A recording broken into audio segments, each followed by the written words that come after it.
સોનાના અને ચાંદીના વધી રહેલા જે ભાવ છે એને જે લોકો પહેલેથી જ સોનાની અંદર રોકાણ કરીને રાખ્યું છે એમના માટે તો એક સારી એવી તક ઊભી કરી દીધી છે. પરંતુ જે લોકો હજુ સોનામાં રોકાણ કરવાનું વિચારી રહ્યા હતા એ લોકો માટે ક્યાંક ને ક્યાંક આજે સમાચારો સામે આવી રહ્યા છે એ ચિંતા જગાવનાર સમાચાર છે.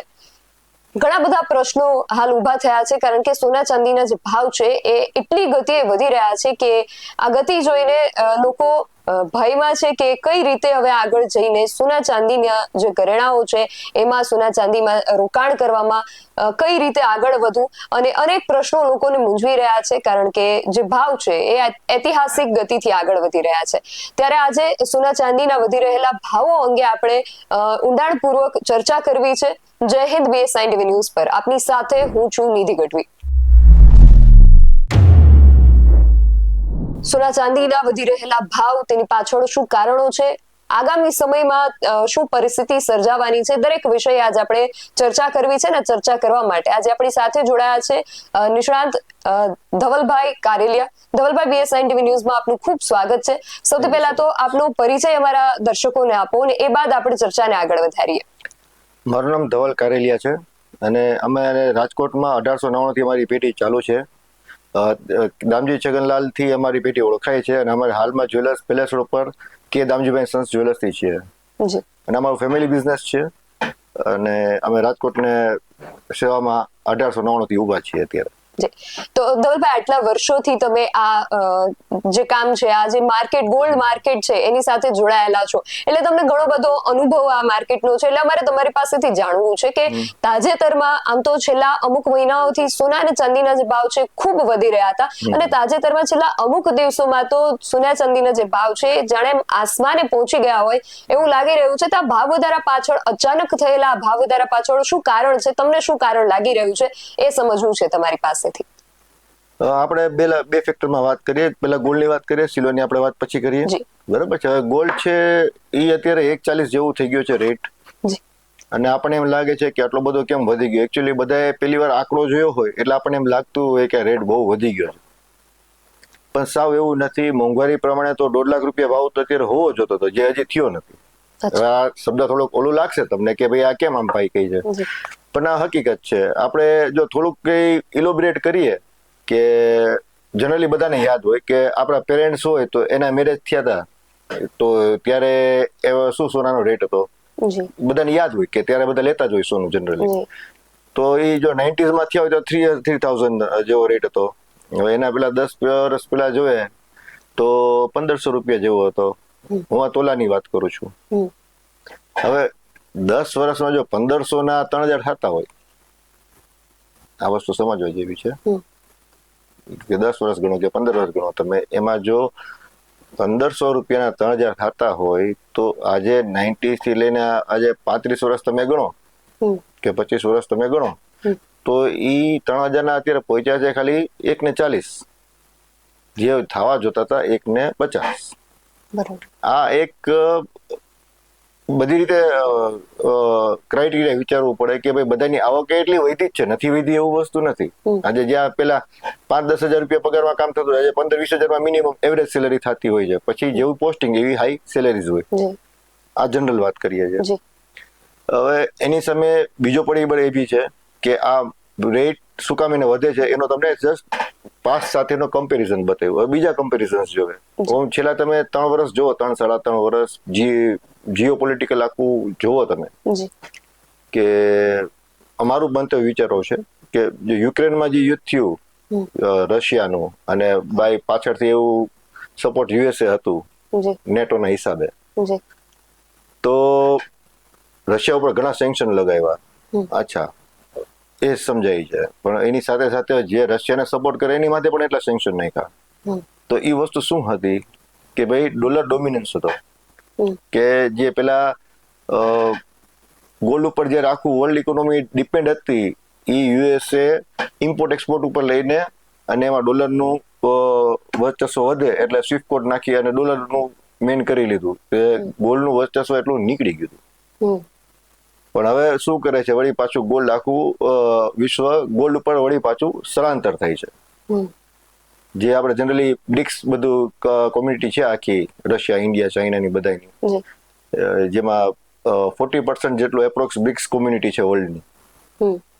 હવે એ બધા જો બ્રિક્સ યુઝ કરવા માટે કરન્સી, તો એના માટે પેલા ગોલ્ડ લેવું પડે, કે જેમાં એ લોકોના બંધારણમાં એવું છે કે 60% ગોલ્ડ હોય છે અને 40% પછી બીજી બધી ઇક્વિટીઝ હોય છે.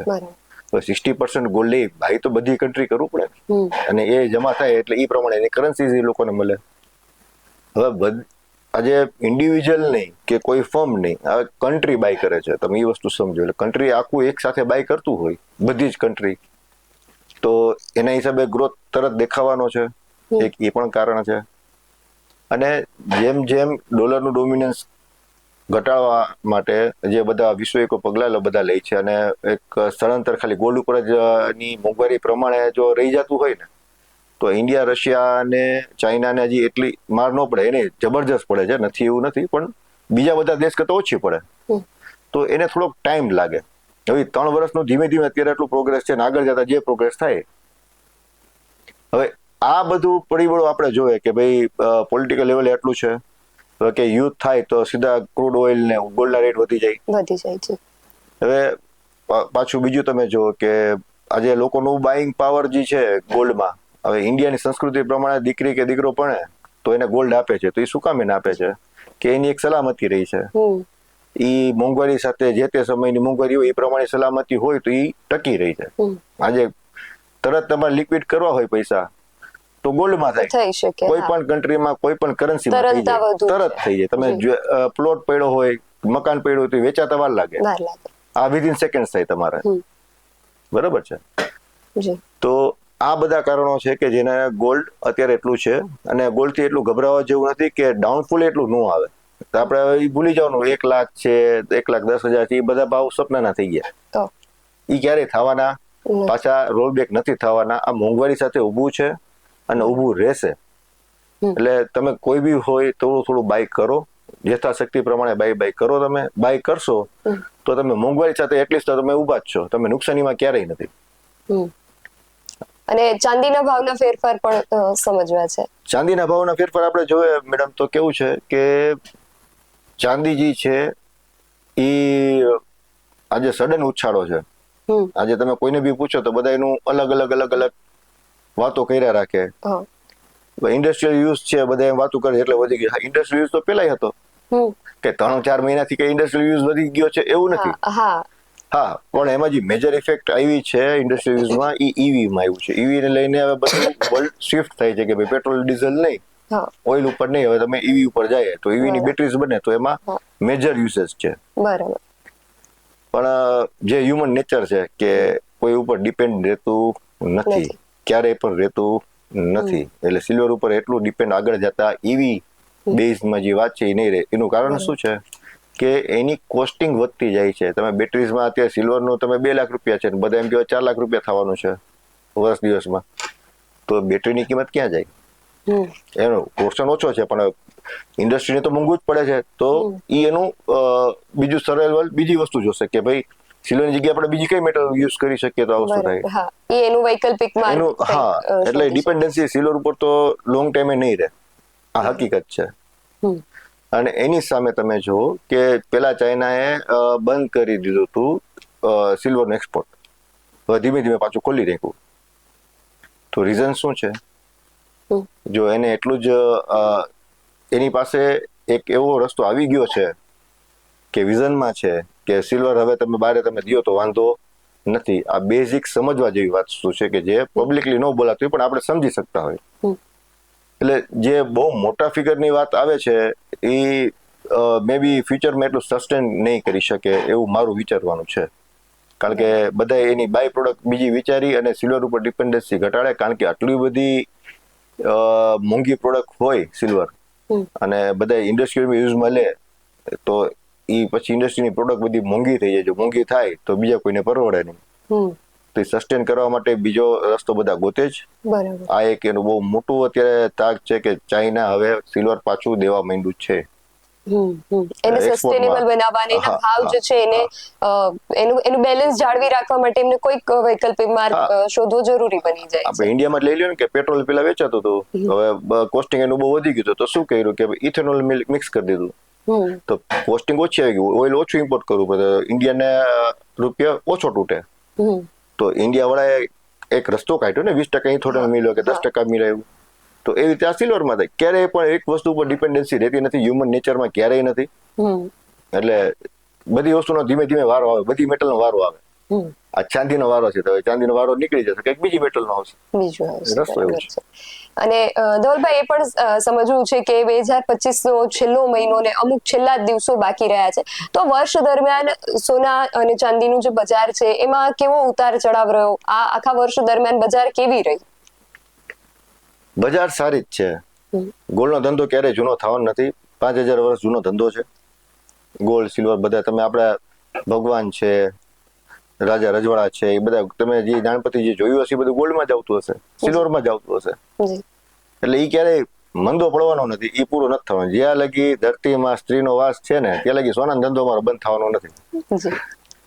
અને સાથે અત્યારે ખાસ લોકોના મનમાં એક મૂંઝવણ ઊભી થઈ છે કે રોકાણ ક્યારે કરવું, અત્યારનો સમય એના માટે સારો છે કે થોડી રાહ જોવી, રોકાણકારો ખાસ મૂંઝવણમાં હોય છે. અને હમણાં થોડા દિવસમાં ફરી લગ્નસરાની પણ સીઝન જે છે શરૂ થશે, તો આ ખાસ મૂંઝવણ લોકોને મૂંઝવતી હોય છે, તો એના પર થોડું તમે વિગતે સમજાવો. જો જે જ્વેલરી લેવાની હોય છે લગ્નમાં, દીકરીને દેવાનું હોય છે, દીકરાને દેવાનું હોય છે, એ લેતા હોય છે, લેવાનું હોય છે. ઘણાના બજેટ અડધા થઈ ગયા છે રેટના હિસાબે, કારણ કે નથી પહોંચ્યો. એક દીકરીને પેલા પરણાવી હોય ત્યારે માની લો કે 10 તોલા દીધું હોય, બીજી દીકરીને પરણાવવા જાય છે 2-5 વર્ષ પછી, તો રેટ એકદમ ડબલ થી ઉપર થઈ ગયો. તો હવે ઈ બિચારીને 5 તોલા જાય છે, પણ એમાઉન્ટમાં જો તો બે સરખી છે, અમાઉન્ટ સરખી છે, પણ વેટમાં ડિફરન્સ છે. ડિફરન્સ આવી છે. એટલે લોકો ઈ એક વાર પડ્યો છે કે ભાઈ વોલ્યુમ મળે છે એમાઉન્ટમાં, પણ ગ્રામ્સમાં એટલું મળતું નથી. જે રોકાણકારો કરે છે એના માટે વસ્તુ એવું થઈ જાય છે કે આજ બધા સ્માર્ટ થઈ ગયા છે, બધા એક જ જગ્યાએ બધાના પૈસા રાખતા નથી. તમે 5 ભાગ પડ્યા હોય, 1 રૂપિયો તમારી પાસે બચે તો 20 પૈસા ગોલ્ડમાં રાખો, 20 પૈસા તમે ઇક્વિટીમાં રાખો, 20 પૈસા જમીન મકાનમાં રાખો, 20 પૈસા તમારા ધંધામાં રાખો, બીજા 20 પૈસા તમે લિક્વિડિટીમાં રાખો કે તમને જ્યાં ઓપોર્ચ્યુનિટી મળે છે તમે ત્યાં રાખો. એટલે ડિપેન્ડ છે, બધાનું વિચારવાનું કેવું છે, બધા પોતપોતાનું ઇન્ડિવિજ્યુઅલ છે. પણ ગોલ્ડ લેતું બંધ થવાય નહીં. એ મોંઘવારી સાથે ક્યારે પણ ઊભું જ રહેવાનું છે. અને ખાલી ઇન્ડિયાની મોંઘવારી નહીં, આ તમે વિશ્વિક મોંઘવારી તમે સમજીને હાલજો. બરાબર. અને ધવલભાઈ અત્યારે ઘણા એવા દેશો હોય છે, આપણે ભારતની અંદર જે નાણાકીય વર્ષ છે એ એપ્રિલ થી માર્ચ સુધીનું હોય છે, પણ ઘણા એવા દેશો છે જેમાં નાણાકીય વર્ષ જાન્યુઆરી થી ડિસેમ્બર નું હોય છે. તો આ વર્ષનો એમનો નાણાકીય વર્ષ પ્રમાણે પણ આ જે મહિનો છે એ છેલ્લો મહિનો છે, તો એવું બની શકે કે અત્યારે ભાવ વધારે છે તો આગામી મહિનાઓમાં જાન્યુઆરી કે ફેબ્રુઆરી આસપાસ ભાવમાં થોડો ઘણો ઘટાડો થઈ શકે, તો ત્યારે સોનામાં રોકાણ કરવું વધુ સારું કે અત્યારે રાહ ન જોવી સારી ને અત્યારે જ રોકાણ કરી દેવું સારું? પોઈન્ટ યોગ્ય છે, પણ સાવ એની ઉપર ડિપેન્ડન્સી નથી. ગોલ્ડ રેટ છે આજે ઈ એક તહેવાર ઉપર ડિપેન્ડ નથી. હા, નો ડાઉટ વેસ્ટર્ન કલ્ચરમાં અત્યારે ક્રિસમસનું બહુ વધારે હોય છે, એનું સેલિંગ બહુ વધારે હોય છે, લોકો તહેવારમાં લેતા હોય, જેમ આપણે દિવાળીમાં લેતા એમ લોકો ક્રિસમસમાં લેતા હોય. પણ ઈ એમાઉન્ટ જે મીન્સ વેઇટ છે એ એટલો સસ્ટેનેબલ નથી કે જેટલો તે વર્લ્ડ બાઇંગ થાય છે. એટલે લેતું રહેવું જોઈએ, થોડું થોડું યથાશક્તિ પ્રમાણે લેતું રહેવું જોઈએ. અને એને ડિરેક્ટ ને કઈ લાગતું વળગતું મારા હિસાબે એટલું નથી. અત્યારે જે લાગતું વળગતું જે વસ્તુ એ છે કે ડોલર ડોમિનન્સ ઘટે છે, એટલે આખી વર્લ્ડ છે, ઇવન યુએસએ ખુદ છે, એ પણ ગોલ્ડ બાય કરે છે પોતાની કન્ટ્રી માટે. અને અંતિમ એ પ્રશ્ન કે ગોલ્ડ, તમે વાત કરી તરલતાની, કે આ એક એવું રોકાણ છે જેને ગમે ત્યારે તમે રોકડમાં ફરી રૂપાંતરિત કરી શકો છો. અને હાલમાં તાજેતરમાં ગોલ્ડ લોનના જે નિયમો છે એમાં પણ ફેરફાર આવ્યા છે, તો એ ફેરફાર આવવાનું શું કારણ? કારણ કે પેલા તમારું જે ગોલ્ડ હોય એના લગભગ 72% જેટલી ગોલ્ડ લોન જે છે એ મળતી હતી, પણ હવે એમાં ઘટાડો થઈને 60 થી 65% થઈ જવાનું શું કારણ છે? એની પાછળ ખાલી રેટ હોય એવું નથી હોતું. એની પાછળનું રીઝન અમુક એવા હોય છે કે જ્વેલરી જે છે ને, બધા ગોલ્ડ લોન છે, તમે એકવાર જાજો, તમે ગોલ્ડનું એક બિસ્કિટ લીધું હોય એ દેવા જાવ તો એની પર લોન તમને એટલી નહીં મળે, પણ તમારી જ્વેલરી હશે તો એની પર તમને લોન મળી જશે. શું કામ એને એમ કરે છે? કારણ કે જ્વેલરી સાથે લાગણી જોડાયેલી હોય છે. માણસ ઈ જ્વેલરી છોડાવવા માટે પાછળ જાય, એમ કે મારા મમ્મીની બંગડી છે, મારા ઘરવાળીની બંગડી છે, મારી બેનની બંગડી છે, એ હું છોડાવી લઈશ. પણ તમે કહો બિસ્કિટ છે, બિસ્કિટ વેચી નાખો. બરાબર છે. એટલે હવે લોકો જેમ જેમ આજે બધાના ઘરે લોન ઈએમઆઈ ઉપર કામ હપ્તા બધા વધી ગયા છે. ખાલી ગોલ્ડ લોન હોય છે એવું નથી હોતું, કાર લોન હોય છે, હોમ લોન હોય છે, બધું અત્યારે હપ્તા ઉપર થઈ ગયું છે મોસ્ટલી. હવે એ હપ્તાને પહોંચી વળવા માટે માણસ ઘણી વાર પહોંચી નથી શકતા, એટલે શું થાય છે કે એનું વ્યાજ ચડતું જાય. પણ જયારે એ રિકવરી કરવા જાય છે કોઈ બી ગોલ્ડ લોન ફોર્મ, તો ત્યારે એવું થઈ જાય કે ઈ એટલું સસ્ટેનેબલ હોતું નથી. 100 રૂપિયા પડ્યા હોય, 100 રૂપિયા દાગીના પડ્યા હોય અને વ્યાજ સાથે જોતો હોય તો 110 રૂપિયા થઈ જતા હોય, તો 10 રૂપિયા ઉઘરાવા બારે ન જાય. એટલે જે 75% 80% હોય એ ત્યાં 65% આવી ગયો. તો આનું એક આ મેજર રીઝન છે. લોકો રીપેમેન્ટમાં જો સારું હોય તો ગવર્મેન્ટને દેવામાં શું વાંધો છે? એટલે ગવર્મેન્ટ પબ્લિકની પણ સારું જોવે છે અને જે ગોલ્ડ લોન વાળા ફોર્મ છે એનું પણ સારું જોતા હોય છે. એટલે ભારતની અંદર જે સોના ચાંદીની બજાર છે ન માત્ર રોકાણ કે પૈસાની દ્રષ્ટિએ પણ એક લાગણી સાથે અને આપણી પરંપરા, આપણી સંસ્કૃતિ સાથે પણ એ જોડાયેલ છે. એટલે એમાં એ પણ એક ફેક્ટર છે જોવા મળતું હોય છે. અને એટલા માટે જ પ્રશ્ન થાય કે લગ્ન સરાની હમણાં જ સીઝન આવશે તો સામાજિક દ્રષ્ટિએ પણ એવા ઘણા બધા નિયમો હોય છે કે દીકરા દીકરીઓના જયારે લગ્ન હોય ત્યારે એમને આટલું સોનું તો આપવું જ. તો એમાં તમને કેવા ફેરફાર જોવા મળે છે અને એના વિશે તમે એને કઈ રીતે જુઓ છો? સામાજિક પ્રશ્ન છે, બહુ જટિલ પ્રશ્ન છે અને બહુ કોમ્પ્લેક્સ સબ્જેક્ટ છે. બે રીતે વિચારવું પડે. એક સાઈડ વિચારી એવું ન ચાલે. આજે બધા એમ કહે છે કે આટલો બધો ભાવ થયો તો દીકરીને આટલું બધું સોનું ન દેવાનું હોય કારણ કે પછી માવતર દઈ ન શકતા હોય. એ વાત બહુ સાચી છે અને એ વસ્તુ પણ બહુ પ્રમાણિક છે. એની સામે બીજું તમે જુઓ, આજે દીકરીની સલામતી પણ જોતો હોય, છોકરાની પણ સલામતી જોવી, તો દાગીના હોય તો એ બચી શકે છે. આજે તમે જયારે 2008ની તમે મંદી જુઓ, શેર બજાર બહુ મોટું તૂટી ગયું હતું અને વિશ્વ એક મંદી આવી ગઈ હતી, તો ત્યારે કામ શું આવ્યું? ગોલ્ડ કામ આવ્યું હતું. ગોલ્ડ કામમાં ગોલ્ડ આવ્યું ત્યારે થોડાક બધા તરી ગયા. એવી જ રીતે તમે કોવિડમાં જુઓ, કોવિડમાં કામ શું આવ્યું? 1.5 વર્ષ બધા ઘરમાં બેઠા રહ્યા, ઘણાના પગાર નથી આવ્યા, ઘણાના વેપાર નથી થયા, તો જાય ક્યાં? કોવિડ હતું પણ બધાને જેને ઈએમઆઈ હતી બધાને ભરવાના જ હતા, તો એ જાય ક્યાં? નીકળ્યા ક્યાંથી પૈસા? બેન, ઘરમાં આપણે ત્યાં વાળવા વાળા હોય ને એની ઘરે 4 તોલા સોનું નીકળે. હું ઓછું બોલું છું, વધારે નીકળે. 4 તોલા સોનું એમ જ નીકળે. એટલે ગોલ્ડ બાઇંગ એના માટે વસ્તુ જરૂરી છે કે ક્યારેક અચિંતાનું કાંઈ પણ આવી જાય છે ને ત્યારે આ જ વસ્તુ ઊભું રહે છે, ત્યારે બીજું કઈ કામ આવતું નથી. અને બીજું કે એવું બધું બોધરેશન ન હોવો જોઈએ લેવામાં કે ઘરના પરિવાર ઉપર મોંઘું પડી જાય કે દીકરીને પરણાવી છે તો આને આટલું જ દેવાનું. તો એમાં થોડુંક સમજવું પડે. બહુ બધું ન કરવું, પણ જો ન કરો તો સલામતી ક્યાં છે? એટલે બે સાઈડ વિચારી અને જે પેરેલલ થતું હોય એ વસ્તુ કરવાની.